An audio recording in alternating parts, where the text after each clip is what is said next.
I'd like to now move from France to 18th century Venice. The last time we were in Venice, we were talking about Titian, Giovanni Bellini, and Veronese.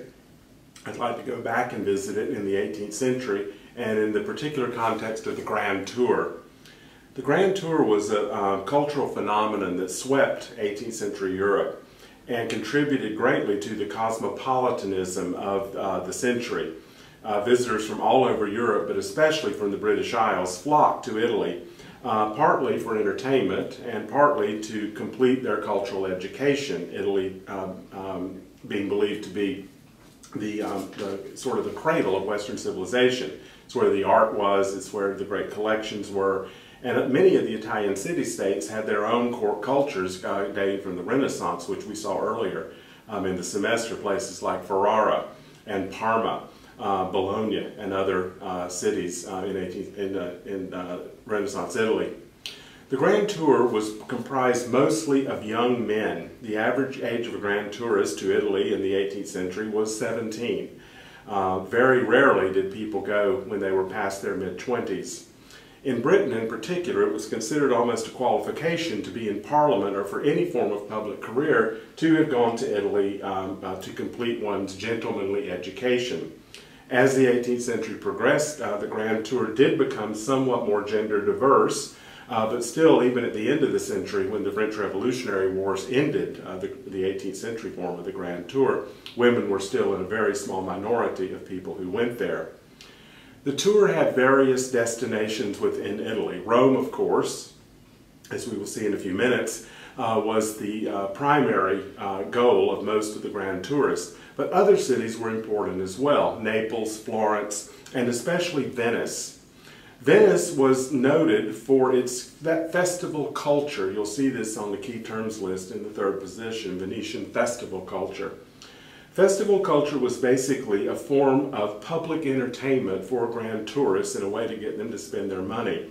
In the Catholic Church, the carnival went from the day after Epiphany, January 6th, until Ash Wednesday. In other words, it lasted the canonical 40 days.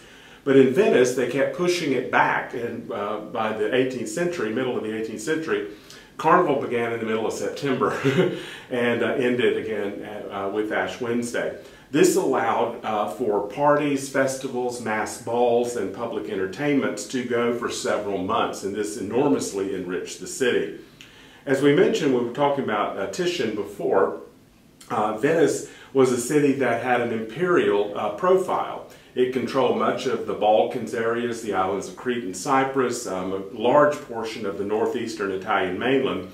But by the 18th century, that empire had largely ceased to exist. The Turks had taken over most of the Balkans, Crete and Cyprus, and other powers, particularly Austria, had encroached on the lands in northeastern Italy that formerly had been part of the Venetian Republic. So festival culture and the catering to the tourist market did a lot to offset the economic losses of their loss of imperial status during the 18th century. I'm showing you now the artist who more than any other stands for the Grand Tour in Venice, and the one who was widely collected by visiting Grand Tourists, above all the British. His name is Antonio Canaletto. His real name is Antonio Canal, but Canaletto is a nickname, and you can remember him just as Canaletto. And he was the leading exponent in 18th century Venice of a genre of painting called vedutismo. This is the second item on the key terms list. This translates roughly as view painting, that is scenes of the city, scenes of city life, major monuments, important festivals, but also daily living, which is the example that we see here. View painting fueled the Grand Tour market. Tourists wanted these things, and Canaletto is a very good example, excuse me, a very good example of a painter who catered to a tourist market in a capitalist way. What I mean to say by that is that he did not produce very many paintings on commission. There are a few. But the vast majority of his output was created in his studio and then was put on the walls for sale.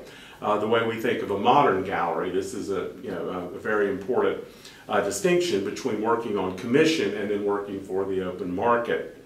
View painting then became a wildly popular genre within Venetian art and was widely collected. It may not strike you as being odd that there are very few view paintings by Canaletto left in Venice. They were made for export, and indeed they were exported. And if you want to see large numbers of them, you need to go to British country houses, to the National Gallery in London, to other major collections, the National Gallery in Washington, the Metropolitan Museum of Art. Most American museums have a fairly representative collection of Canaletto view paintings. This is the view of the Piazza San Marco. This is the heart of Venice. It's where the tourists flocked. It was sort of the destination site within Venice. You see in the distance, in the back, the Basilica of San Marco, which is an Italo-Byzantine building from the late Middle Ages. The large tower there, the campanile, would hold the bells, which would ring the hours of the day for the masses. And these flanking pavilions were basically shops and very luxurious apartments. The shops, of course, would be on the bottom level, and then the living quarters would be above them. This is a grand space. It's very large, and if you've been to Venice, and I hope some of you have been, and when you go, you'll see that this is quite a spacious place to stroll, to see, and to be seen. You have fruit vendors and other kinds of salesmen sort of working the crowds, along with the pickpockets and the courtesans, for which Venice was famous in the 18th century. Canaletto worked in a rather mechanical way. He used a device called a camera obscura. That is, it's a dark box with a small opening on one side that had a mirror in the back. And when you held it in front of a motif, like a major type of building, it would reflect on the mirror, and then the proportions could be translated onto the painted surface itself. Mechanical reproduction, or mechanical assistance in the production of a work of art, was considered by most academies to be a demeaning activity. It smacked way too much of sort of physical labor, of mass reproduction like printmaking. In other words, it wasn't a very prestigious category at all. But then again, Canaletto was laughing all the way to the bank. At one point in his career, he made a major financial mistake. That is, he was so overwhelmed with orders and sort of British grand tourists buying his works that he decided he would actually go to England and paint there, hoping for even greater glory and greater financial return. In point of fact, like some Italian wines, view painting does not travel very well. And when he got to England and was working, painting scenes of St. Paul's Cathedral and Old Walton Bridge and the Tower Bridge and these sorts of things, he found that there was no market for them. People knew what these things looked like, and the last thing they wanted was an expensive Italian painting showing them something they could see out of their window. It's the same principle that tells us why there are very few Canaletto view paintings in the city of Venice itself. It's just not something that people wanted. You should think of a picture like the view of the Piazza San Marco as a type of glorified postcard. These are a memory. These are something that people took with them as a souvenir. And you can imagine some dark, gloomy country house up in Northumberland or in Scotland or someplace like that being enlivened with this bright, cheery, sunny type of cityscape that shows the scene from a very important part of someone's youth when they were on the grand tour. And returning now to Venetian festival culture, I'd like to show you another work by Canaletto that doesn't have the kind of generic quality that the view of the Piazza San Marco has. Everybody who'd been to Venice would have recognized the Piazza San Marco and the Basilica. There were other types of events that happened in Venice, though, on an annual basis that also formed subject matter for these types of view painting pictures. And this is an example of a fairly large group of works within Canaletto's career. This is the Return of the Doge and the Bucintoro on Ascension Day, and it dates about 1736. This is a festival that takes place right at 40 days after Easter in the Catholic calendar, but it happens every year, and the Venetian ceremony is pretty much the same every year during the 18th century. but we're not sure which year this one actually commemorates. The Bucentauro is that large barge that you see here, decked in red and gold gilt. It's huge. It's a big thing. This is the Ducal Palace where the Doge, the head of the Venetian state, actually lived. And here is the Campanile, the bell tower of San Marco that we saw in the view of the piazza just a few minutes ago. The Bucentauro is a Venetian colloquial term for a great big barge. That's what it means. And on the Feast of the Ascension, the Doge and the leading members of the Senate, the Doge D-O-G-E, he's the Duke, it's a corruption in Venetian dialect, would go out into the basin, out into the Adriatic Sea. And the Doge would then throw a golden ring into the water, symbolizing the marriage of the city of Venice with the sea, which was, of course, traditionally the source of Venetian wealth, Venetian fleets, Venetian merchants in the empire, and all of that. The Bucentauro then in front, is absolutely in the center of this composition, surrounded by dozens of gondolas, absolutely packed with people. If you look at the waves, they seem quite stylized. Canaletto was not a very good painter of water, which is surprising given the fact that he was Venetian, and his name is Canal. Anyway, but they enliven the scene. They create this kind of festive type of activity for which Venice was celebrated in the 18th century. So this particular view of the Bucentauro and the wedding of the Adriatic on Ascension Day, when this feast actually took place, is part of the greater sort of Venetian festival culture. There are other festivals like this that happen periodically throughout the year. But this is the event that everyone coming on the Grand Tour, if they were going to Venice, they tried to be there on the Feast of the Ascension. Usually at the very end of May or sometime in June, depending on the date of Easter. But they would go out of their way to make their itinerary work so that they could witness this particular festival. Okay, if you could move with me now to Basic Works List number 7. I'd like to go from Grand Tour Venice to Grand Tour Rome. And the leading painter in Rome in the middle decades of the 18th century, which is sort of the glory years of the Grand Tour, is Pompeo Battoni. Battoni was the son of a goldsmith, and this is not an unusual professional descent for an artist, particularly an engraver, in 18th century Europe. Battoni's style is meticulous. There's a smoothness and a kind of an elegance about it that made him immensely popular, not only among Grand Tourists, but among Italian patrons and Romans. He preferred, above all, to paint works in the historical category. We heard about the hierarchy of the landscapes last time when we talked about French painting in the 18th century. This hierarchy of the genres exists in Italy too in the academic system. It's not probably as ideological, stringent, or as much under siege as it is in France during the 18th century, but it certainly is there.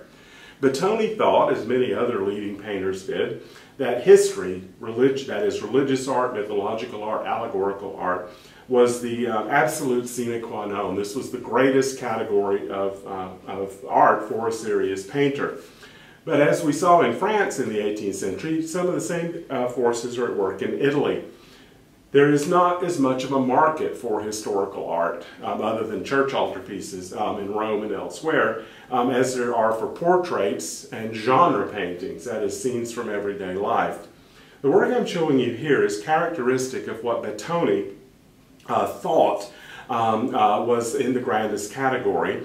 This is a small mythological cabinet picture. That means that it's sort of the type of dimensions, not much larger than the images you're seeing projected on the screen, that were collected by amateurs and connoisseurs and others who wanted a, quote, specimen, unquote, of Battoni's style of art.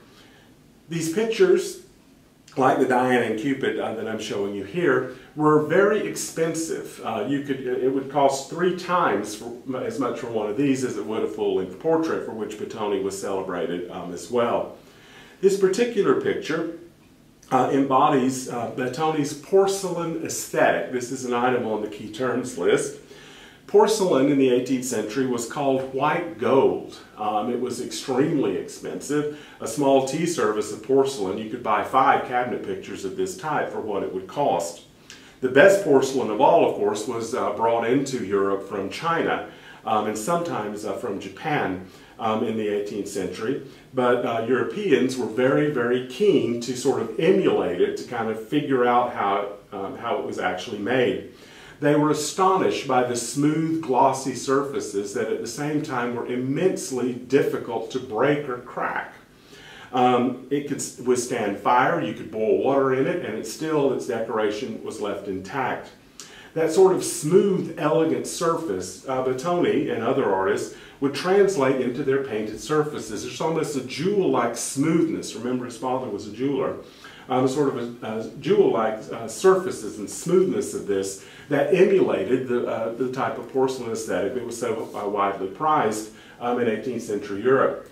This is the period when the Meissen porcelain factory and the Sèvres porcelain factory and the Buenretiro porcelain factory were getting underway in Saxony, France, and Spain, respectively. So porcelain was really all the rage. And so an artist like Bottoni and a picture like the Diana and Cupid of 1761 would have been very aware of the aesthetic proclivities of the types of clients who would be interested in these sorts of paintings. This particular image is a mythological scene, but it's not necessarily a story from a text, and this is important in the development of the historical painting genre in the 18th century. The old idea from the 16th and 17th century, that is to say the Renaissance and the Baroque eras, was that history was privileged at the top of the hierarchy because it challenged an artist to read a text from a canonical source, the Iliad, the Odyssey, the Bible, and the Aeneid, Ovid's poetry, things like that, and to translate a text into an image that was reasonably faithful to the original text. By the 18th century, artists like Bottoni and others that we saw in France last time, working in the so-called historical genre, tired of this idea of having to make their works look like a logical visualization of a canonical text. So they begin to play with these texts around the parameters. In a picture like this, you've got 2 mythological characters, recognizable. Diana here, we see her crescent moon in her hair. She's holding Cupid's bow here away from him. She's not only the goddess of the moon, that's why we see the crescent moon as a hair decoration, but she's also a goddess of chastity, and that's the point here.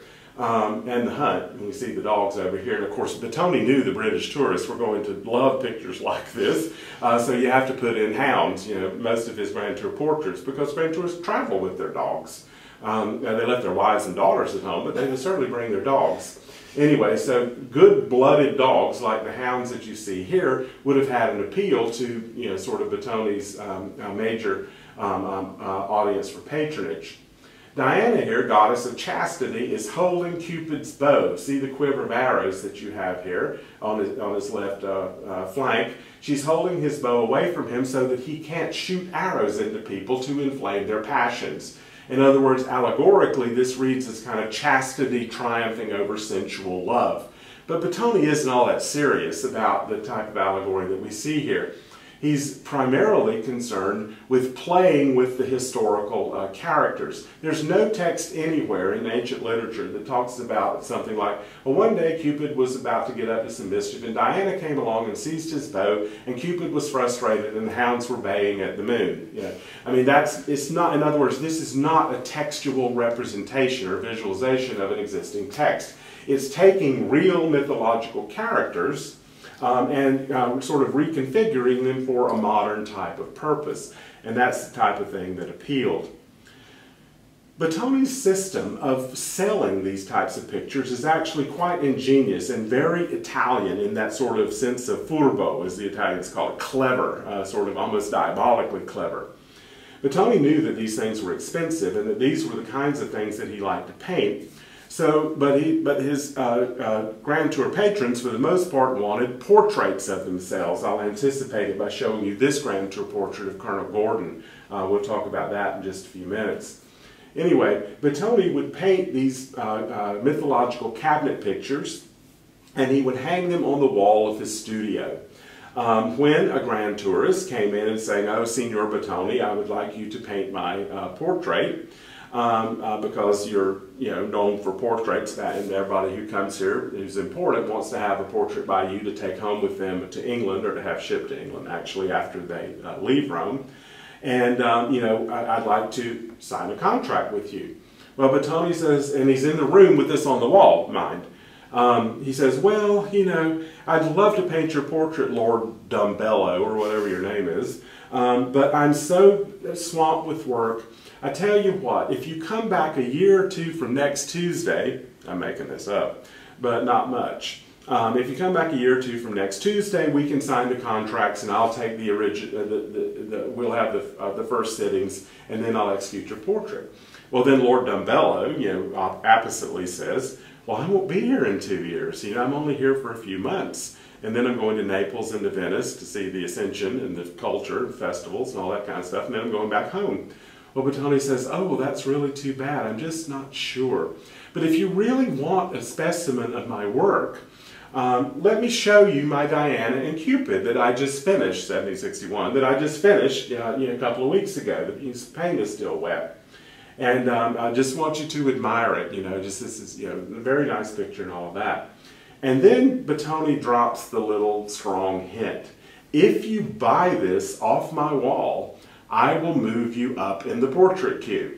So if you want to buy this, we'll sign the contract, and then you can come back maybe a month from tomorrow, and we will sign the portrait contract, and then you pay me half, and then half on completion," which is the way these commissions normally work. So Battoni made a virtue out of necessity. That is, he exploited these, for the most part, very wealthy British grand tourists who wanted their portrait painted, which he didn't really like to do. He called them pot boilers. He wasn't all that thrilled to paint these kind of portraits, although there are over 250 of them in existence. But he did like to paint things like Diana and Cupid. So this is a very good strategy of marketing what he really likes to do, and then making the money actually on both images by selling the portrait in that particular way.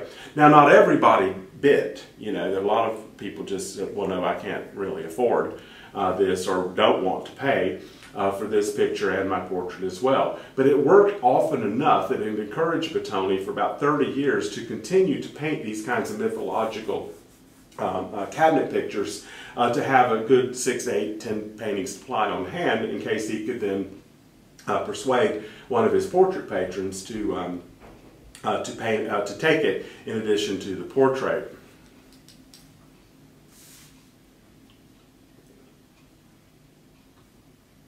As I mentioned, in 18th century Britain, Battoni was best known as a grand tour portrait painter. And the grand tour portrait is sort of a subgenre of portraiture in general. What I mean by that is that there's distinct markers, there are signifiers of the grand tour that appear in these type of portraits. You have to remember, one of the reasons the Romans at least think the British are so rich, many of them are, but is the reason that they are able to buy so many of these things and commission works is because the pound sterling had a very, very favorable exchange rate with the Roman scudo. In other words, it's like, when I was young, people used to go to Portugal because you could live cheaply, or Greece or someplace like that, because the exchange rate with the dollar is so favorable. Gone are the days, alas. But the British enjoyed this during the 18th century, this very favorable exchange rate with their money composed to actually all the money of the various Italian states. A portrait by Battoni like this one of the Honorable Colonel William Gordon that I'm showing you here from 1766. This full-length picture with all of this stuff going on in it would have cost about 1/3 what a full-length by Gainsborough or Reynolds would have cost in London, and we'll see those two painters a little bit later. So in other words, getting your portrait painted in Rome is not only a great sort of prestige item to have at your house back in Britain, but it also was cheap, relatively speaking, compared to a big society portrait full length by Reynolds or Gainsborough, the two leading London portraitists of the latter half of the 18th century. This particular Grand Tour portrait is unusual in a lot of ways. In the first instance, this man, Colonel Gordon, is 27 years old, which is that's a gerontocracy type of person for a grand tourist of the period. So he's much older than the normal grand tourist. He is also painted in a costume, in a uniform, that he brought specifically from Scotland to Rome for Battoni to paint him while he's wearing it. One of the reasons why is because the clan tartan that you see here, this is what he's wearing, that large sort of draped plaid piece of cloth that trails down to the ground. It was illegal to wear this in Scotland because it was too closely associated with Scottish national identity, and I'd like to talk a little bit about that now. In 1745, a movement in Scotland called Jacobitism created an attempt to sort of take over Scotland and ultimately England, and to restore the previous dynasty, the Scottish dynasty of the Stuarts, who had been kicked out of Scotland because of their Roman Catholicism. Jacobite is the term that refers to Jacobus, or Jacob, or in English, James, because the last Scottish Stuart pretender to the throne was named James. So Jacobitism is support for the Stuarts, it's support for the Roman Catholic succession, and a desire to overthrow the existing British monarchy. These are the Hanoverians, don't worry about them, but Jacobitism is the point here.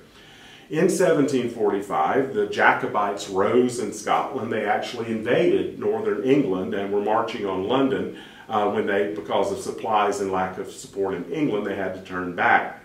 In 1746, a devastating battle was fought in southern Scotland, the Battle of Culloden, which Scots still lament and have songs and sing about it and all of that, in which the Jacobites were absolutely slaughtered. Because of the association of tartan, these plaid fabrics that are associated so closely with Scottish identity, now we have them in the form of kilts, which is what you see here, but in point of fact, this is one single garment, as Colonel Gordon here is wearing it. It was forbidden by the government to wear this in Scotland, so that's why he brought it with him to Rome to be painted in it. There were basically two options for Jacobites and Jacobite sympathizers after the Battle of Culloden and the final defeat of the Stuart cause and the Jacobite cause. Many of them immigrated, and if you're from North Carolina, every third person has a Scottish surname, and that's where a lot of them went. Virginia and other places too, but North Carolina in particular became a magnet for Scottish Jacobite refugees. The other option was to join the army. And a lot of Scottish battalions and regiments were formed in the second half of the 18th century in the aftermath of Culloden, in which they were allowed to combine elements of the traditional British uniform, which is the scarlet-colored waistcoat that you see him wearing here with the gold embroidery on the jacket sleeves and all of that. And then the tartan could be worn as part of the uniform as long as you were not in Scotland. You could be in England, you could be on the continent, you could be fighting British wars in India, and you could still wear the type of uniform that Colonel Gordon is wearing here. The only place you weren't allowed to wear it is in Scotland. This portrait that Battoni painted in 1766, after he finished it, was shipped to Scotland, to Fyvie Castle in Aberdeenshire, way up in the north of Scotland, which is where the Gordon ancestral home is, and that's where this work still stands. So the portrait can hang, and he can wear this plaid in Scotland, but it has to be done as a sort of once removed, that is, in a portrait, rather than on his actual person. The other signifiers of a grand tour portrait appear in many of these types of pictures by Battoni. In that sense, this is not terribly exceptional. We see Colonel Gordon here looking at a statue of the goddess Roma. She's holding the whole world in her hands, just like the old song, and all of that. And he's sort of looking in this very disdainful passion while he rests his left foot on the pedestal of the statue. It's almost as if he's a conqueror. Come to Rome, here's Scotland arrived in Rome. There's a sort of sense of arrogance about it. You see architectural fragments that refer to the to the ancient world. You can even see the signature of the artist down here on one of this fragment of an architrave in the lower right section. And here in the background we see the Colosseum. This isn't the view of the Colosseum that we're used to. This is the side that you never see in photographs because it was badly damaged in an earthquake at the end of the 17th century. Most of the vaults collapsed.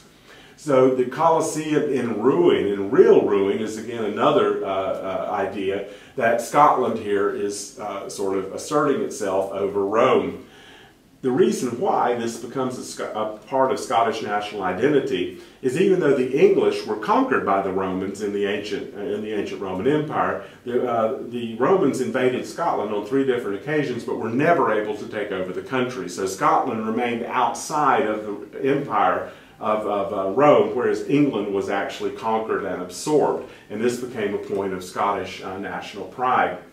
He's holding a Highlands double-hilted sword, which again is not the kind of thing you would wear in battle or even around your waist. It's a ceremonial sword that harkens back to the days in Scotland when it was still independent of English domination. The head itself seems rather small for the rest of the body. That's because Battoni is trying to sort of simulate the effect of an ancient cameo, which are very pale and are seen in profile. Hundreds and hundreds and hundreds of these were unearthed in Rome during the 18th century from the ancient world. These in archaeological excavations, or sometimes just people digging a latrine or something would come on a cache of them. You know, there'd be a whole bunch. But this cameo aesthetic, rather like the porcelain aesthetic, goes back to jewelry and to jewel-like surfaces, smoothness and all of that. So the smallness and the elegance and the profile view that we see here of Colonel Gordon has a lot to do with that kind of cameo market, which grand tourists were very avid to get their hands on some of these. It was illegal to export the better ones, but this still went on nonetheless.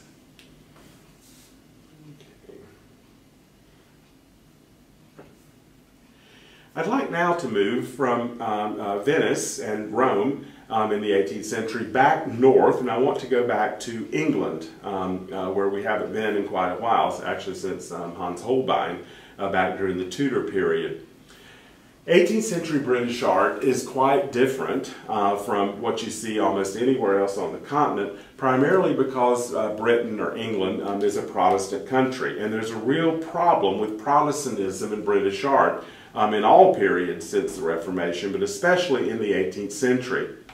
Protestantism, of course, does not like religious imagery or things that violate one of the commandments. Thou shalt not make an image, a gilded image, to me or to anything else in heaven. This is God talking, right?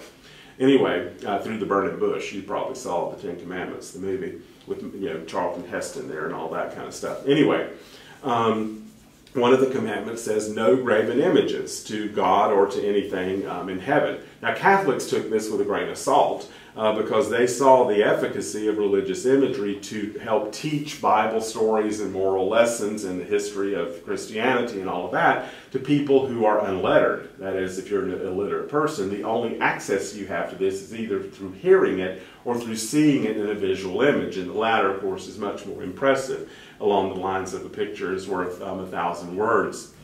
Protestantism, on the other hand, it's not that religious images do not exist in Protestant places. There are some, but it certainly is frowned upon by most people, and commissions for these things are few and far between. One of the great laments of most British 18th century painters is the fact that there's no market in England for anything except portraits, sometimes landscapes, and pictures like this one, which is a very good example by William Hogarth of art and social political satire. Hogarth was an ultra-nationalist, had a wicked sense of humor. He could pillory almost any kind of social pretension, foreign influence. He was sort of British to the core. He was John Bull incarnate. And his paintings ceaselessly mock and make fun of and hold up to ridicule the sort of continental pretensions of members of the British aristocracy, whether it's in collecting old master paintings from the continent or building country houses in the great Palladian style associated with Italy, which of course is a papist Catholic country. We can't have that. And in the picture that you see here, Calais Gate, a lot of the things that we were talking about with Colonel Gordon come to fruition here in this brilliant work of political satire.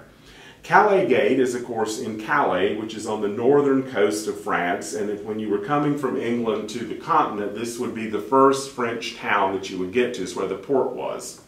The gate that you see here was famous from the Middle Ages, and one should remember that until the reign of Queen Mary in the 1550s, Calais was a British possession. It was the last part of the British, or sort of the English Empire, I should say, I suppose, in France, surviving from the 100 Years' War. They lost it under Queen Mary. But the gate itself has coats of arms and other indications of the sort of the pre-French rule in Calais. So for that sense, it's a kind of a source of British pride. Calais, of course, though, by Hogarth's time, was a Catholic town in France, and is the greatest xenophobe who ever held a paintbrush in the British tradition. Xenophobia, of course, is hatred or loathing or fear of foreigners, or in Hogarth's case, anything foreign. This takes on a very, very sort of hilarious mockery of the French and glorification of the English. And there's several details here that I want to point out. Here's the gate itself, and if you look through the gate, you can see a religious procession, a Catholic, papist religious procession. The guy's holding a cross here, and all the people here kneeling in the mud as the procession goes by. That was sort of almost de rigueur in a Catholic country when one of these processions passed in the street. They're probably taking final sacrament to some dying person or something like that, but Hogarth couldn't give a damn whether there's one less Frenchman or not. But what he sees are the sort of people groveling towards this, thing that looks idolatrous to English eyes. Over here on the left, you see a group of 3 fishwives, French fishwives, and look at this big skate. It's called a skate. We call them stingrays now. They were called skates, and they were a delicacy in French food. It even has a face configuration that you see here that mimics the face of the 3 fishwives that we're looking at. Over here on the right, you see a guy in clan tartan. He's a Scottish exile. He's a Jacobite who is in France now, trying to, starving to death. Here, look how emaciated he looks, wearing his tartan and all of that. Here we see French servants taking away a big sort of urn type of thing, a big bucket of soup. This is a kind of soup that's called soup maigre, that is lean soup that had just a few little vegetables and some frog legs. That's why the English call it the French frogs.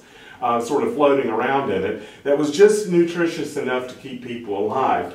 Look at how incredibly emaciated this French soldier is here. He doesn't look like he could put up much of a fight. And this one is eating his soup, looking on. But what you see in the real center of the composition is an enormous slab of roast beef.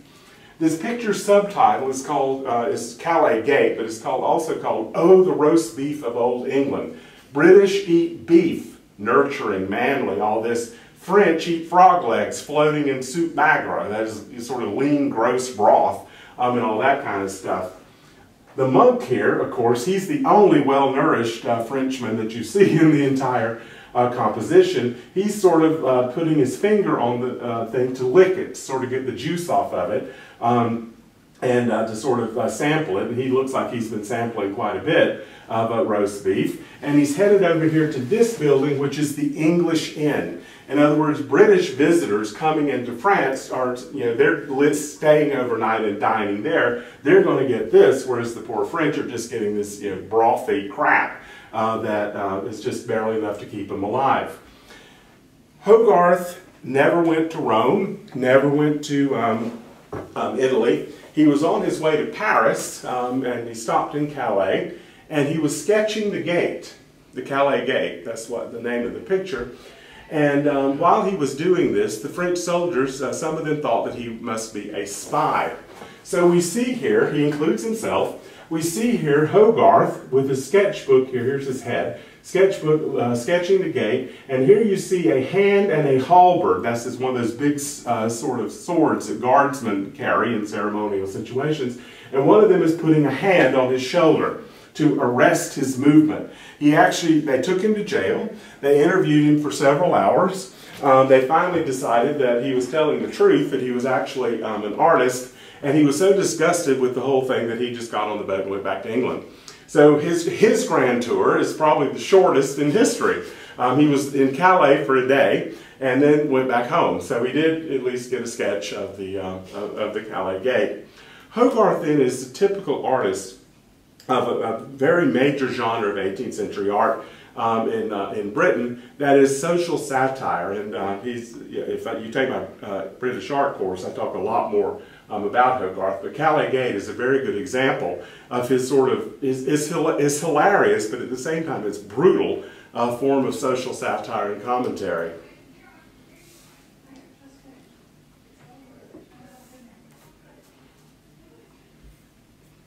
I'd now like to move to another sort of unusual artist who responded to the conditions of British art patronage in a very different way from Hogarth. His name is Joseph Wright.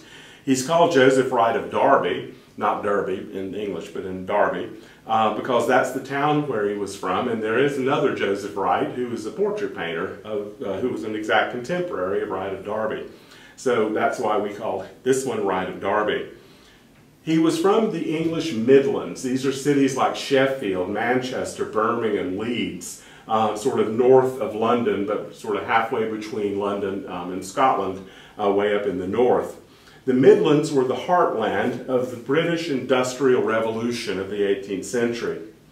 The Industrial Revolution, scholars have questioned whether there really was an Industrial Revolution or not, but scholars don't have enough to do. But certainly part of the process of changing from a rural farm-based economy to a manufacturing economy that dominated 19th century Britain. This begins in the middle of the 18th century in the Midlands. This is where most of English coal was. There was a lot of water power there to turn water wheels, to provide energy for different kinds of factories.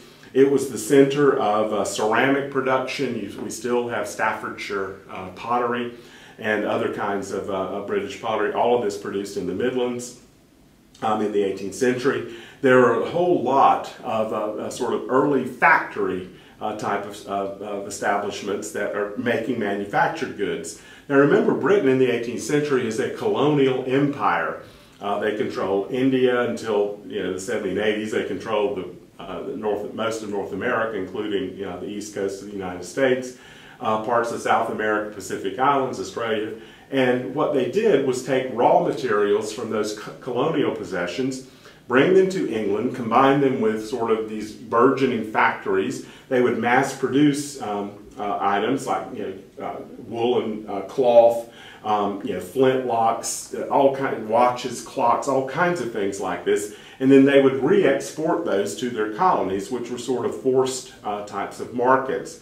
So this, the colonial empire is sort of the substructure of the Industrial Revolution, because certainly the industries that are arising in the Midlands in the 18th century could certainly produce much more than the domestic market needed. They needed these foreign markets in order for them to work. The Industrial Revolution of the middle of the 18th century was also paired with a type of scientific revolution.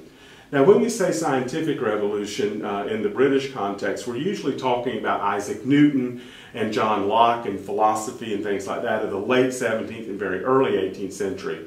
The kind of scientific revolution I'm talking about here, though, in the context of the Industrial Revolution, is one of empiricism, of experimentation, often with sort of a practical purpose in mind.